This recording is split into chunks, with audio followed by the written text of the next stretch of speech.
Halo, selamat sore. Selamat bergabung di acara IG Live Kompas Muda, di acara Muda Bertanya. Perkenalkan, saya Sekar Gandawangi, saya adalah wartawan harian Kompas, dan saya yang akan menemani teman-teman semua, sobat muda semua, di acara ini selama kurang lebih 1 jam ke depan. Nah, sobat muda semua, hari ini kita akan ngobrol-ngobrol dengan salah satu orang yang sangat inspiratif. Beliau adalah Kak Beni Prawira Siau. Buat teman-teman yang belum tahu siapa itu Kak Beni, beliau adalah founder dan advisor dari sebuah komunitas namanya Into the Light Indonesia. Nah, lebih lanjut lagi, Kak Beni ini adalah suicidolog dan penggiat kesehatan jiwa remaja. Halo, selamat sore Kak Beni. Halo, selamat sore. Suara saya terdengar jelas ya? Jelas banget Kak Beni. Suara aku kedengaran jelas nggak ya? Kedengaran jelas. Oke. Nah, lalu seberapa rentan remaja untuk punya kecenderungan bunuh diri, Mas? Depresi itu tingkatannya tuh 1 dari 3 orang remaja kita usia 15-19 tahun yang memiliki setidaknya 1 gejala depresi. Nah, ini yang perlu diperhatikan sekali jadinya, karena kalau kita biarkan depresinya, nanti ya bisa jadi kalau dia ketemu rasa sesuatu yang menyakitkan atau dia makin merasa nggak punya harapan, pemikiran bunuh diri itu jadi potensial sekali untuk berkembang dalam kondisi depresifnya. Apa yang bisa kita lakukan kalau ada orang di sekitar kita yang terlihat punya niatan untuk bunuh diri? Yang harus kita mulai dulu adalah kita tahan asumsi kita terkait hidupnya dia, terkait apa yang membuat dia bunuh diri, terkait kekuatannya dia, segala macam itu tahan dulu. Tugas kita adalah mendengarkan. Tugas kita adalah mendampingi. Ketika ada orang yang misalnya tiba-tiba update status gitu ya, bilang pengen mati segala macam, coba langsung masuk ke Japrinya gitu, DM dia. Atau kalau misalnya itu secara langsung depan muka kita, coba tanyakan ada apa, kamu kok belakangan ini bilangnya pengen mati, kamu kok belakangan ini berubah ya, kita susah loh ngontak kamu belakangan ini, ada apa? Saya bakal di sini kok buat dengerin cerita kamu. Itu yang bisa kita lakukan. Nanti kalau memang dia terus-menerus cerita dan ibaratnya nunjukin emosi yang marah, sedih, kecewa segala macam, ya kita juga berusaha untuk terima aja dulu gitu. Jangan kita masukin nasihat, debat, atau dihakimi. Kita nggak usah nilai itu. Dia nggak butuh itu. Dia butuhnya adalah mengeluarkan emosi-emosi negatifnya. Nanti, begitu emosi-emosi negatifnya sudah dikeluarkan, kita tinggal bilang, oh kamu sepertinya merasa ini ya. Kamu merasa sedih ya, kecewa ya, marah ya, gitu. Jadi kita fokus sama apa yang dia rasakan. Itu menunjukkan bahwa kita berusaha untuk memahami perasaannya dia dalam kondisi itu. Jadi kita nggak nambah-nambahin dari perspektif kita, tapi melihat perspektifnya dia, empati. Nah, itu yang membantu kita akhirnya untuk dia lebih terbuka, dan kita bisa tanya, kamu sejak kapan udah mulai berpikir seperti ini? Udah pengen mengakhiri hidup? Atau kalau misalnya dia nggak ngomong secara eksplisit dari awal, kita bisa tanya dalam kondisi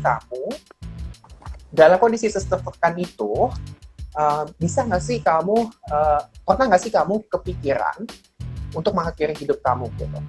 Itu bisa ditanyakan. Itu tidak akan menyebabkan adanya sugesti kok ke dalam pikiran negatifnya dia gitu. Kalau memang dia tidak punya rasa putus asa dan sakit yang cukup untuk muncul pemikiran bunuh diri, dia tidak akan langsung kepikiran pengen mati gitu. Enggak. Jadi kalau dia punya kondisi 2 hal ini mencukupi untuk dia berpikir untuk pengen mati, maka itu jadi kesempatan banget justru untuk kita tahu apa yang dia rencanakan. Semakin detail rencananya, itu semakin berbahaya. Dan kita harus coba sebisa mungkin untuk gimana menghubungkan dia dengan sumber dukungan. Jadi jauhkan dia dari akses bahaya dan dekatkan dia ke orang yang bisa mendukung dia. Kalaupun memang dia merasa malu, dia nggak bisa ngomongin, saya pengen punya pemikiran bunuh diri gitu pas lagi ada krisis, tapi seenggaknya dia bisa ngomongin apapun deh. Ngomongin apapun, yang penting abis itu krisisnya tuh mereda, nanti udah gitu. Ya, karena memang pentingnya adalah rasa keterhubungan. Selain itu, tentunya kita tetap harus follow up ke profesional, seperti psikiater atau psikolog, karena kita kan terbatas sebagai awam. Oke, pertanyaan selanjutnya nih Kak. Di Indonesia, isu kesehatan mental dan bunuh diri itu kan sering dikaitkan dengan keimanan seseorang. Misalnya ada yang bunuh diri, ada aja orang yang bilang, oh itu karena imanmu tidak kuat gitu. Nah, selain tentang stigma tentang keimanan ini Kak, ada stigma apa lagi sih Kak yang pernah didengar seputar kesehatan mental dan bunuh diri? Eh, Selain keimanan itu kita bisa lihat ada terkait faktor produktivitas misalnya, yang susahkan bahwa rekan-rekan yang punya gangguan jiwa itu tidak akan produktif misalnya. Padahal kalau mereka dapat perawatan yang tepat, akses layanan yang baik, mereka bisa produktif juga gitu. Lalu kita juga punya masalah terkait misalnya orang-orang dengan gangguan jiwa itu berbahaya. Padahal itu bisa muncul karena banyak faktor juga kekerasannya dari mereka. Jadi tidak semua orang dengan gangguan jiwa itu bisa melakukan kekerasan. Bahkan faktanya ya, kalau kita melihat secara statistik di seluruh dunia, itu orang dengan gangguan jiwa yang lebih rentan didiskriminasi, yang pernah mendapatkan kekerasan, bahkan pelecehan-pelecehan seksual, terutama kalau dia perempuan, itu justru lebih rentan gitu. Nah ini yang perlu kita bongkar ya pemikirannya, karena mungkin kita masih asing dan kita tidak paham, akhirnya kita cenderung menganggap mereka rendah. Ini yang bahaya sih menurut saya. Berarti bisa dibilang stigma-stigma itu keliru dong Kak? Iya, stigma-stigmanya sangat keliru, tidak berbasis sama sekali. Oke, kalau misalnya itu keliru stigmanya, padahal in fact stigma itu masih ada di publik, apa dampaknya buat yang mengalami gangguan kesehatan jiwa?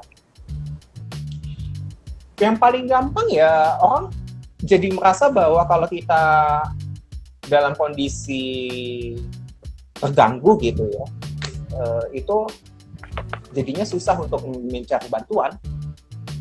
Mencari bantuan, entah itu kita cerita ke teman atau entah kita cerita ke profesional, mencari profesional, itu jadinya susah banget tuh. Malu kan, karena dianggapnya sama gitu dengan orang-orang yang ih gila, ih kok kayak gelandangan, atau ih kok kayak yang di TV-TV atau di media-media gitu yang sensasional banget gitu kesannya. Itu kan ada rasa malu banget gitu yang menghambat, terutama dalam konteks budaya kita ya. Dalam konteks budaya kolektivis, rasa malu itu tuh sangat penting loh untuk menghambat, berperan sangat signifikan sekali dalam menghambat pencarian bantuan ini.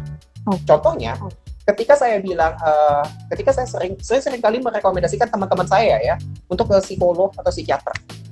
Beberapa yang mungkin sudah educated mungkin masih, oh ya udahlah, saya masa bodo amat lah gitu ya dengan stigma dan malunya gitu. Tapi beberapa yang belum se-educated itu, mereka masih merasa, ih ngapain ke sana gitu, malu lah gitu. Loh kamu kan bisa pergi sendiri. Nggak usah ngomong-ngomong sama orang lain gitu loh, bisa pakai alasan apapun kayak gitu. Nah, ini ada beberapa poin tadi dari pembicaraan kita dengan Kak Beni. Yang satu, jangan segan untuk mencari bantuan ketika kita memang membutuhkannya. Kedua, know your worth, love yourself.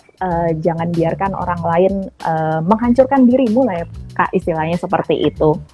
Dan yang ketiga, buat sobat muda sekalian, kita itu tidak pernah benar-benar sendirian. Pasti ada setidaknya 1 atau 2 orang yang bisa membantu kita. Jadi, kalian tidak pernah benar-benar sendirian. Nah, terima kasih untuk sobat muda dan khususnya Kak Beni yang sudah mengikuti IG Live kali ini dalam acara Muda Bertanya. Tetap jaga kesehatan untuk kita semua, Sobat Muda dan Kak Beni. Mari kita sama-sama menjadi kawan dalam perubahan, lindungi diri, dan lindungi orang-orang di sekitar kita. Sampai jumpa lagi, terima kasih Kak Beni. Sampai jumpa, take care.